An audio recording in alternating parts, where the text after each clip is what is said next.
Assalamualaikum warahmatullahi wabarakatuh. Pemirsa MTA, baik yang di Indonesia maupun yang di mancanegara.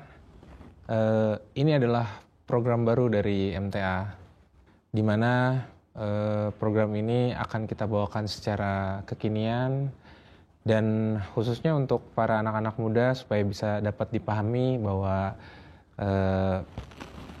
agama Islam ini atau ilmu Islam ini tidak terlalu kaku lah, masih bisa dikonsumsi untuk anak-anak muda zaman sekarang. Baik, sekarang kita ada di program Ahmadiyah Islam. Islam ya Ahmadiyah. Ya, baik. Ini memang masih episode pertama, jadi semuanya serba baru, hostnya baru. Tapi kita coba, mudah-mudahan program ini bisa menghibur pemirsa MTA dimanapun berada, dan program ini bisa menjadi program pembaharu di mana anak-anak muda sangat menambahkan program-program yang memang Islamnya mudah dicerna. Baik, tidak usah lama lagi, sekarang saya akan panggilkan narsum yang akan menemani saya di sini. Kita langsung saja, Bapak Bilal. Silakan Pak. Assalamualaikum Kang Yogi. Waalaikumsalam. Sehat Kang Yogi? Sehat, alhamdulillah. Silakan Pak. Jazakumullah. Aduh. Ya Allah. Gimana kabarnya Pak? Alhamdulillah sehat. Alhamdulillah. Kesibukannya apa nih sekarang? Ya masih biasa. Masih biasa. Ya ngisi kegiatan di cabang. Ya, cabang. Iyalah, ngajar anak-anak biasa. Seperti biasa itu. Iya. Kita Ya, sekarang kalau kegiatan mubaling tahu kan? tahu sih ya, muter-muter ya. Iya, enggak ceramah, enggak muter-muter. Oh iya, ceramah. Kalau muter-muter ntar pusing dia. Pusing, iya betul. Pak, gimana Pak? Sekarang kita ada di program baru nih ya, Ahmadiyah Islam namanya. Ya. Oh iya. Mudah-mudahan sih ini apa yang kita kasih gitu ya, dari tema-tema yang kita kasih nanti bisa jadi ilmu buat anak-anak muda di luar sana. Karena kan anak-anak muda sekarang nggak terlalu yang suka kaku-kaku, Pak. Iya, insya Allah. Bisanya maunya yang simple tapi ngena gitu ya. Iya. Insya Allah. Tapi Pak, coba saya mau tahu, Bapak bisa memberikan pemahaman bahwa Ahmadiyah itu kan Islam ya, dan yang dikatakan Islam itu adalah mengimani dan melaksanakan rukun Islam. Ya tadi rukun Islam itu kan ada 5 ya, disinggung sedikit terkait 5 itu secara singkat. Jadi yang dikatakan Islam itu yang mengimani 5 rukun tersebut tuh kayak gimana Pak gitu? Iya, kalau kita melihat standar misalkan gini ya, segala sesuatu kan ada tolak ukurnya, ya tolak ukurnya. Standarnya itu Islam itu bagaimana sih yang dijelaskan oleh Nabi Muhammad SAW sebagai pembawa agama ini? Kan patokan kita nomor 1 adalah kepada apa yang diajarkan oleh Allah Taala melalui Nabi Muhammad SAW. Yeah. Di dalam Al-Quran, ya karena kitab suci kita sebagai umat Islam adalah Al-Quran, maka misalkan nih di awal-awal surah Al-Baqarah kan kita bisa menemukan bagaimana ciri orang yang bertakwa menurut Al-Quran. Ya. Di situ kita akan bisa menemukan. Kemudian Nabi Muhammad SAW sendiri bagaimana sih membuat kriteria sebagai seorang Muslim atau orang Islam. Saya yakin ini ustadz-ustadz di luar atau apalagi para kiai ya, guru-guru kita, mereka pasti itu memiliki pemahaman yang sama dengan apa yang disabdakan sebagaimana yang disabdakan oleh Nabi Muhammad SAW. Nabi Muhammad SAW kan bersabda demikian, bahwa man sholat sholatana, barang siapa yang sholat seperti sholat kita, wastaqbala kiblatana, dan dia menghadap kiblat seperti kiblat kita, wa akala zabihatana, dan dia memakan hewan sembelihan, ya seperti kita memakan hewan sembelihan kita, fadzalikal muslim, itulah muslim. Ya. Tapi kan di rukun Islam sendiri juga dikatakan sholat itu yang kedua. Ya, yang pertama itu adalah syahadat kan. Ya, karena syarat untuk menjadi orang Islam itu ya syahadat kan. Nah, kalau fungsi arti syahadat dan fungsinya di Islam itu memang sebagai simbol bahwa orang Islam itu harus bilang syahadat dulu gitu, baru dia sah menjadi Islam gitu Pak. Iya. Jadi syahadat itu sendiri kan artinya kalau secara kata kan yang pertama misalkan itu artinya saksi atau persaksian atau menyaksikan. Ya. Jadi dia menyatakan keimanannya sebagai saksi dari apa yang diyakininya. Ya. Bahwa yang pertama itu sebagai seorang Muslim harus meyakini ya, dan bisa menjadi saksi bahwa Tuhan itu adalah Allah Subhanahu wa taala. Hanya Allah Subhanahu wa taala, ya. Asyhadu alla ilaha illallah, ya. Jadi ini yang pertama. Jadi definisi syahadat itu yang pertama adalah saksi atau menjadi saksi, ya, atas keesaan Allah Subhanahu wa taala. Poin yang keduanya dari syahadat ini, ya, dari persaksian kita adalah kita menjadi saksi bahwa Nabi Muhammad SAW itu adalah utusan Allah Ta'ala, ya, wa asyhadu anna Muhammadar Rasulullah. Jadi ya berdasarkan penjelasan dari dua kalimat syahadat itu, maka seorang muslim harus menjadi saksi bagi keesaan Allah Subhanahu wa taala, ataupun, ya, dan juga seorang muslim itu harus menjadi saksi bagi kebenaran Nabi Muhammad Sallallahu Alaihi Wasallam. Baru itu bisa dikatakan menjadi seorang Muslim. Ya, demikianlah. Kalau kita melihat secara definisi, ya, dia harus meyakini itu. Gitu. Oke, baik. Nah, kita ini sebenarnya tadi tuh saya bertanya secara pembukaan dulu sih, Pak. Iya. Kita tuh sebenarnya ada di segmen ini sekarang segmen 2 nih, ada namanya di Rakyat Penasaran gitu. Kita pengen tahu nih apa aja sih pertanyaan-pertanyaan dari mereka gitu untuk jemaat nih. Kita bisa lihat di layar sebelah belakang saya, Pak. Iya.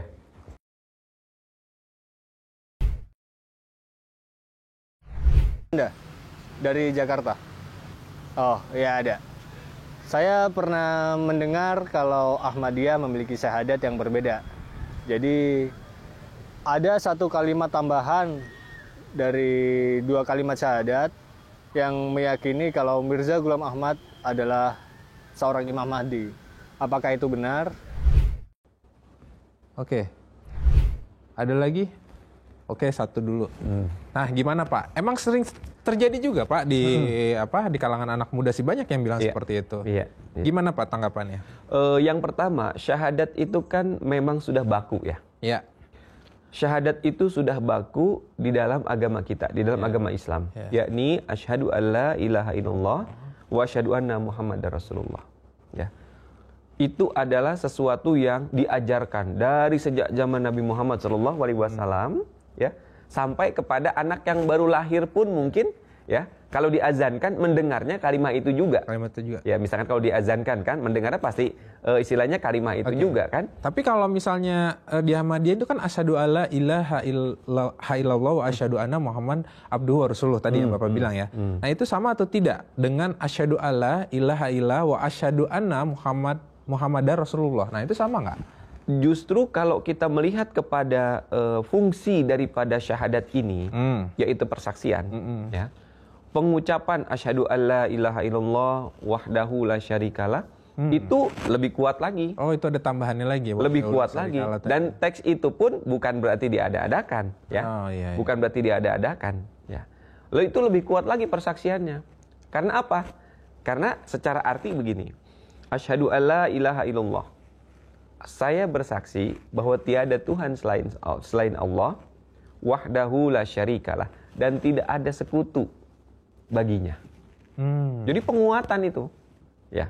Kemudian wa asyhadu anna Muhammadar Rasulullah, dan saya bersaksi Muhammad adalah Rasulullah, atau wa asyhadu anna Muhammadan abduhu wa rasuluh, bahwa saya bersaksi Muhammad adalah hambanya dan utusannya. Ada satu hal nih, teman-teman anak muda nih, perlu tahu juga ya. Syahadat itu, teman-teman generasi muda nih harus pahami. Syahadat itu adalah pagar buat kita sebagai seorang muslim. Pagar untuk apa? Pagar untuk kita sebagai seorang muslim, satu, ya, tidak menyekutukan Allah Subhanahu wa taala. Ya. Karena kita sudah bersaksi bahwa Allah itu hanya satu, Tuhan itu hanya satu, yakni Allah. Yang kedua, tidak melewati batas dari nabi yang diutus oleh Allah Ta'ala ke dunia ini, ya, yakni Nabi Muhammad SAW. Melewati batas dalam hal apa? Dalam hal meyakininya.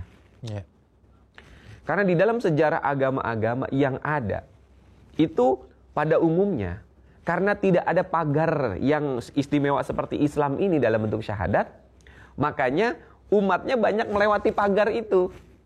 Ya, misal menjadikan pendiri agamanya sebagai dewa, menjadikan pendiri agamanya sebagai Tuhan gitu. Nah, kenapa itu? Karena itu tadi tidak ada pagar, dan kalau ini melewati pagar jadinya.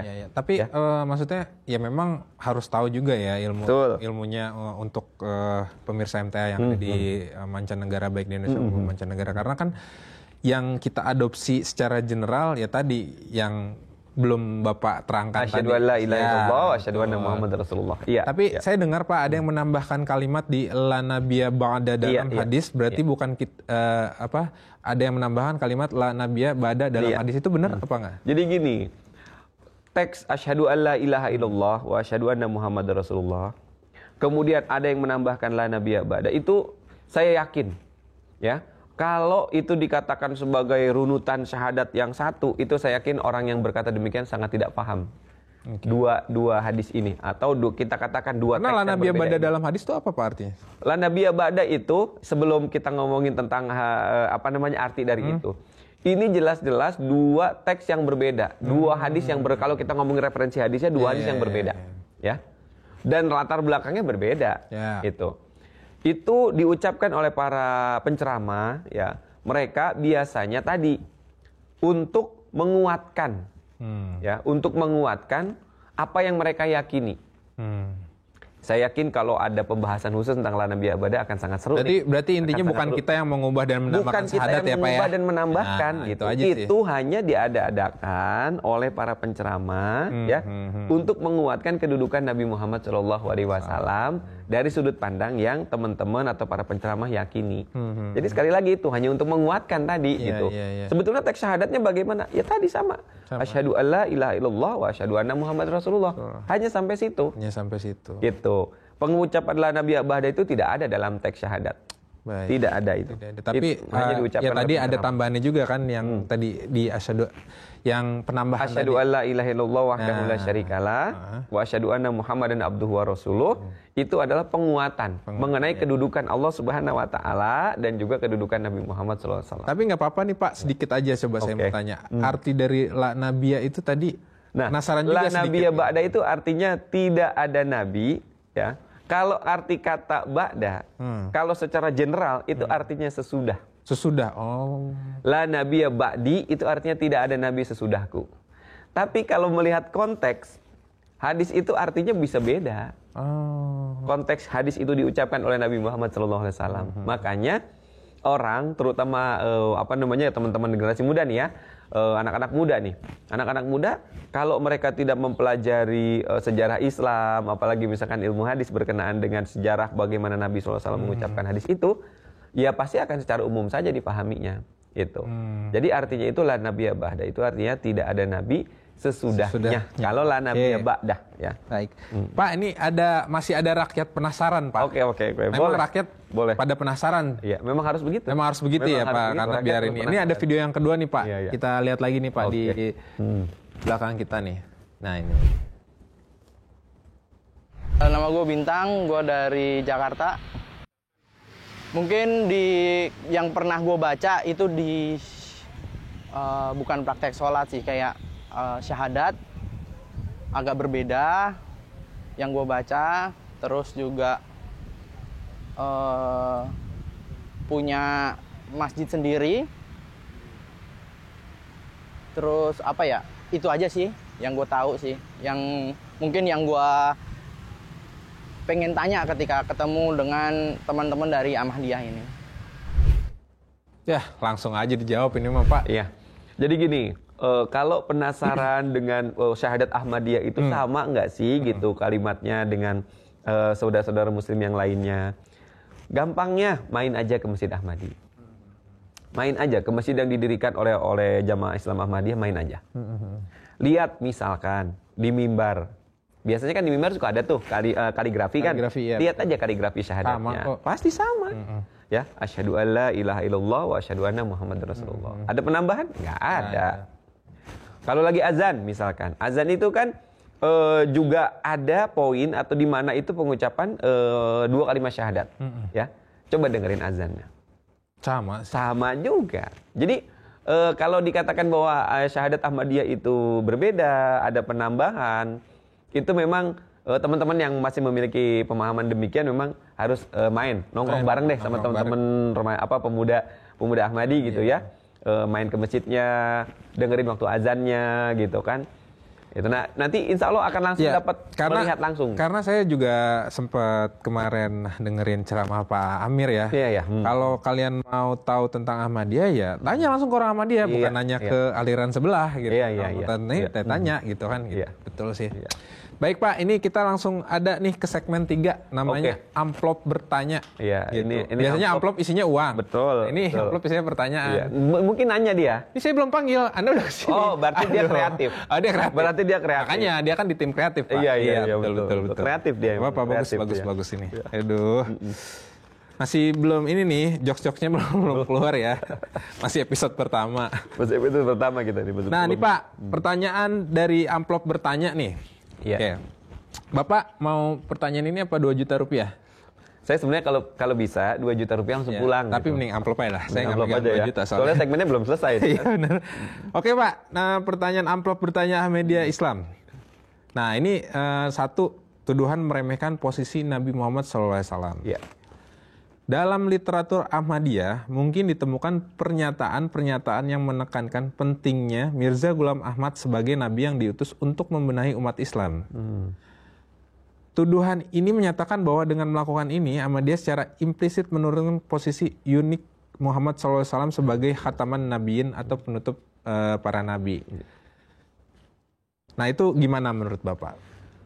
Yang pertama, kalau disebutkan ada teks atau ada tulisan dari pendiri Jemaat Ahmadiyah, Jemaah Islam Ahmadiyah, yakni Hadrat Mirza Ghulam Ahmad alaihissalam, bahwa beliau merendahkan kedudukan Nabi Muhammad SAW, silahkan tunjukkan tulisan beliau yang mana yang dianggap merendahkan Nabi Muhammad SAW. Beliau menulis kurang lebih 80-an buku, ya, 80-an buku beliau tulis, banyak ceramah beliau sampaikan, banyak surat menyurat beliau lakukan dengan para tokoh agama. Silahkan cari karena yang isinya itu sebagaimana yang dituduhkan. Mungkin maaf saya potong Pak ya. Mungkin di sini yang meremehkan posisi Nabi Muhammad SAW ini mungkin ini Pak, notesnya adalah yang secara implisit menurunkan posisi unik Muhammad SAW sebagai khataman nabiyin itu Pak, atau para nabi itu.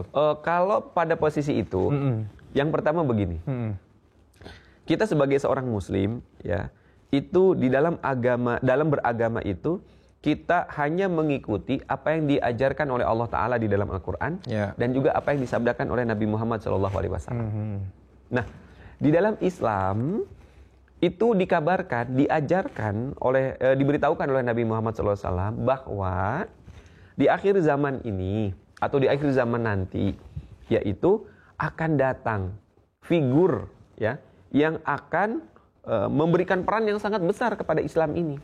Siapa figur itu yang ditunggu oleh semua umat Islam? Saya katakan, yakni derajat rohaninya adalah sebagai Imam Mahdi. Pembaharu ya Pak? Hadisnya ada hadis yang berkaitan dengan pembaharu, ada hadis yang berkaitan dengan Imam Mahdi, ada. Jadi Nabi Muhammad SAW itu mengabarkan akan datangnya atau akan lahirnya figur-figur yang akan senantiasa memberikan pemahaman, penjelasan kepada umat ini berkenaan dengan ajaran Islam ini. Termasuk salah satunya adalah kedatangan Imam Mahdi di akhir zaman ini. Nah, Hadrat Mirza Ghulam Ahmad, kedatangan beliau oleh Allah Subhanahu wa Ta'ala itu diutus ke dunia ini salah satunya untuk menyempurnakan apa yang disabdakan oleh Nabi Muhammad itu. Jadi kalau melihat konteks itu, bukan merendahkan, justru menjadi bukti kebenaran dari apa yang disabdakan oleh Nabi Muhammad.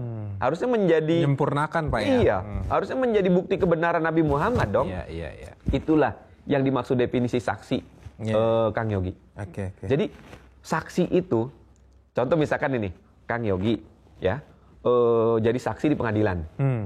Pasti karena punya sesuatu kan, makanya menjadi saksi. Begitu juga kita sebagai seorang Muslim.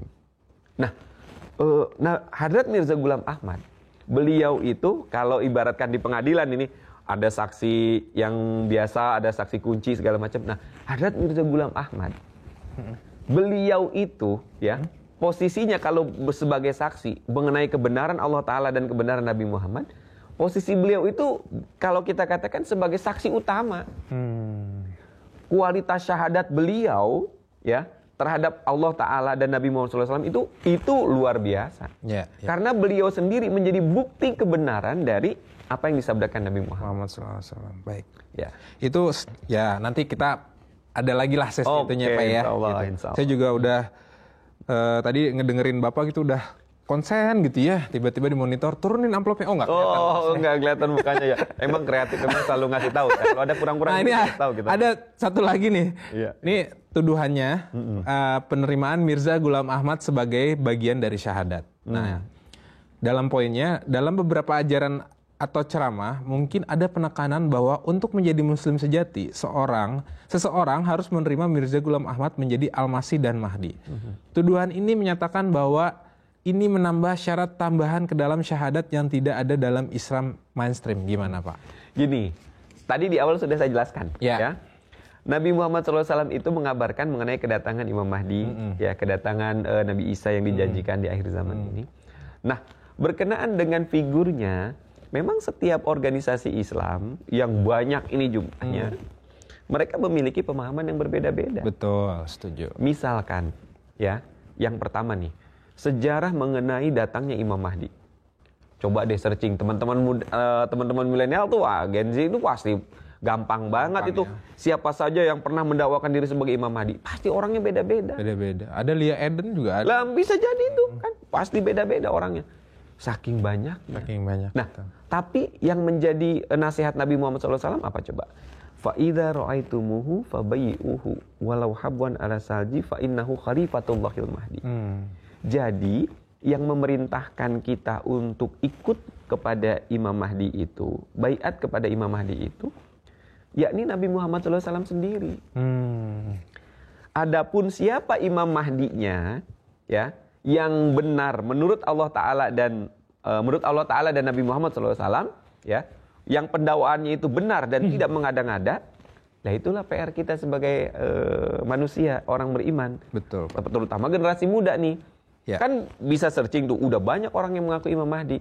Tapi lihat, siapa yang dari sekian banyak yang mengaku sebagai Imam Mahdi itu, yang benar menurut Allah Ta'ala, ya, benar menurut Nabi Muhammad SAW. Dan kalau itu benar, kata Nabi Muhammad, fabayyi'uhu, ikuti. Nah, ini juga PR kita juga Pak. Untuk pembahasan ini kita keep dulu. Karena ini kan seru sekali Pak ya. Kita bahas panjang, waktunya juga tidak terlalu cukup. Supaya pemirsa MTA juga penasaran. Kita program ini kita akan terus Pak. Sampai mungkin 258.700 episode lah. Waduh, ini ngucapinnya kalau diketik nggak tahu saya. Saya juga nggak tahu itu. Baik, tapi dengan berakhir acara ini, mungkin sebelum itu kita coba lapaskan rukun Islam pertama, yaitu syahadat secara bersama-sama Pak. Gitu. Jadi Kang Yogi mau ngucap syahadat nih, ragu emang keislamannya, mau ngucap syahadat lagi. Itu kreatif sih yang nyuruh. Kreatif yang nyuruh ya. Ya udah kita ikut aja ya. Kita ikut aja sama-sama ya. Biar atau Bapak yang bisa mencontohkan dulu deh. Iya, biar teman-teman muda tahu juga bahwa memang kita sebagai seorang muslim Ahmadi juga mengucapkan syahadatnya sama. Betul. Yakni asyhadu alla ilaha illallah wa asyhadu anna Muhammadar Rasulullah. Harus berdiri katanya. Oh gitu ya? Harus berdiri. Kita berdiri Pak. Siap. Saya ikutin aja. Apa kata host saya ikutin sama saya. Harus dong. Kalau enggak perlu dihitung 1, 2, 3 nggak nih biar kita bareng nih? Boleh bareng. Iya, 1, 2, 3. Saya yang hitung, Bapak yang hitung. Kang Yogi yang hitung, saya yang baca. Oh itu namanya bareng-bareng hitung ya?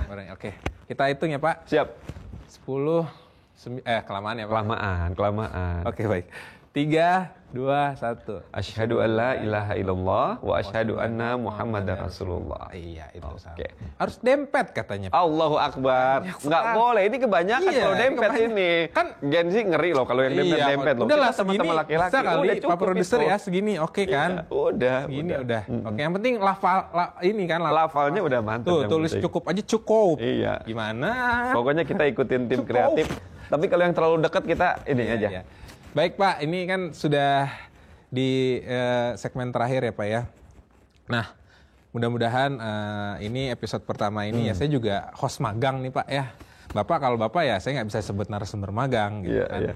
Cuma mudah-mudahan program dari MTA ini akan digandrungi juga anak-anak muda tadi Insyaallah, yang amin. lebih tepatnya penasaran dengan apa sih Ahmadiyah itu, baik yang di dalam sudah ada di dalam jemaat maupun di luar ruang lingkup jemaat gitu. Mudah-mudahan sih program ini ya akan trending di kalangan masyarakat banyak lah ya. Amin.